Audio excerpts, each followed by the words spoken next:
Guys আসসালামু আলাইকুম, welcome to my our YouTube channel Awal YT. সবাইকে স্বাগত জানাচ্ছি আমাদের আজকের ভিডিওতে। ফেসবুক পেজে মনিটাইজেশন বাতিল করে দিচ্ছে বর্তমানে এই ইউটিউব থেকে।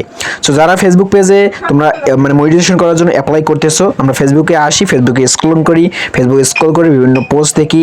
ইভেন্ট বর্তমানে এতটা কন্টেন্ট ক্রিয়েটর এসে গেছে যারা ফেসবুকে শুধুমাত্র অ্যাকাউন্ট করে যাচ্ছে এবং ইনকামের জন্য পথ খুঁজতেছে।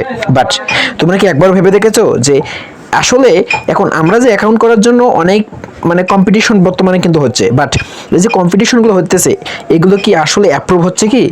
সো অ্যাপ্রুভ হচ্ছে কি না সবগুলো সেগুলো দেখার বিষয়। তো এই ক্ষেত্রে আমি তোমাদের একটা বিষয় বলে রাখি যে আসলে ফেসবুক পেজকে আমি যদি মনিটাইজেশন আওতায় নিয়ে যেতে চাই তাহলে তোমাকে বেশ কিছু শর্ত সাপেক্ষ মেনটেন করা লাগবে।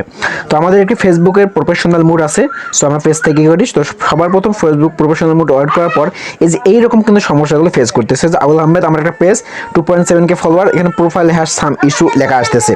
অর্থাৎ আমাদের ফেসবুক পেজে এই ধরনের একটা সমস্যা বর্তমানে ক্রিয়েট হইতেছে যে your profile has some issues, মানে আমার প্রোফাইলে কিছু সমস্যা দেখা দিচ্ছে, যার কারণে এইরকম যে সমস্যা থাকে আমি কিন্তু ফেসবুকটাকে কিন্তু ভাই মনিটাইজেশন করতে পারবো না, কোনো কিছু অ্যাপ্লাই করতে পারবো না। তো রিভিউ অডিয়েন্স সেটিংয়ে যাবা, দেন সি অলে ক্লিক করবা।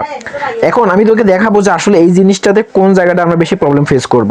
কারণ ফেসবুক পেজে আসার যখন কেউ মনিটাইজেশন যদি না পায় তাহলে কিন্তু তার ভাই মতো একদম হতভাগা কেউ কিন্তু নেই। কারণ আমি এত বছর এই কাজ করে যদি নাও পাই, সেখানে মনিটাইজেশন যদি অন করতে না পারি, তাহলে সেখান থেকে আমরা অ্যাড সেকশনে যাব এবং অ্যাডে গিয়ে আমরা যেটা দেখবো এবং আমরা কিভাবে পেমেন্ট সেট আপ করবো, এই বিষয়গুলো কিন্তু একটু কিন্তু আমরা পাবো না। সো বিষয়গুলো সম্পূর্ণরূপে করার জন্য আমাদেরকে আর্নিং সাইডে দেখতে পাচ্ছ তোমরা, এই আর্নিং সাইটে গিয়ে তুমি যে কাজটা করবা সেটা কিন্তু ফলাফলটা জিরো পাবা। কেন ভাইয়া?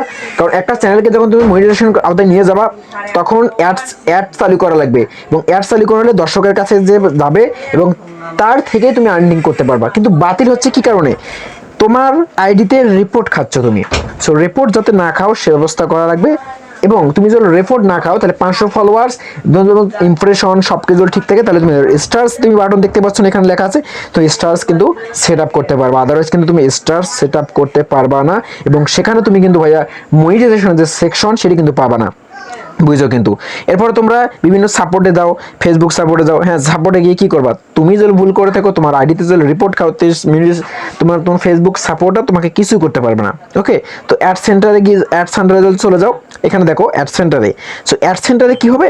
অ্যাড সেন্টারে গেলে তুমি আসলে কত ভিউতে কত টাকা পাবা, তোমার ভিউতে কিভাবে অ্যাডগুলো শো করবে, সম্পূর্ণ ডিটেলগুলো আমরা এখন জানবো। এবং তোমাদের প্রোফাইলে যদি সমস্যা থাকে, আমি একটু আগে যে দেখালাম, তখন প্রোফাইল রিকমেন্ডেশন, তো প্রোফাইল রিকমেন্ডেশন চলে যাবে। তো তোমাকে অ্যাপ্লাই করা লাগবে এই বিষয়টা সারানোর জন্য। আমার প্রোফাইলে কিন্তু এখন পর্যন্ত এটা রয়েছে প্রায় 3 থেকে 4 দিন পর্যন্ত হইতেছে, বাট আমি কিন্তু এখন পর্যন্ত এটা সরানোর কোনো খুঁজে পাইনি।